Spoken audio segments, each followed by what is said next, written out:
La parole à présent pour les socialistes et apparentés à Pierre Priptich. Je voudrais moi aussi m'associer au remerciement de nos deux intervenants.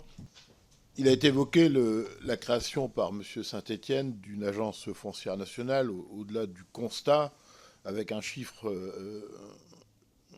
porté de 50 000 hectares, dont 40% de friches. Mais au-delà de ça, la question s'adresse à la vision énergétique, mais aussi électronique de la situation. En effet, la base, c'est tout de même notre naïveté vis-à-vis de la production des composants semi-conducteurs. Je le dis d'autant mieux en étant universitaire dans ce domaine-là.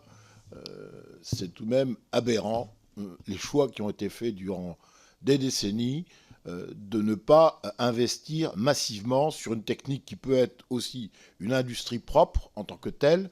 Et moi, je souhaiterais, c'est la question que je poserai, est-il concevable que la France, naturellement en concertation dans ce concert des nations avec l'Europe, s'investissent réellement pour se doter d'une forme d'indépendance, parce que réaliser un composant semi-conducteur, ça doit être à la hauteur de l'ensemble des ingénieurs de notre pays et des techniciens.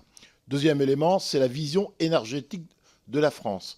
Parce que pour alimenter proprement ces futurs sites industriels, encore faut-il sortir du modèle jacobin de la production de notre énergie, qui consiste à en perdre 10% dans les câbles, et de mener en fait sans doute une stratégie énergétique beaucoup plus inventive et girondine pour alimenter ces 50 000 hectares.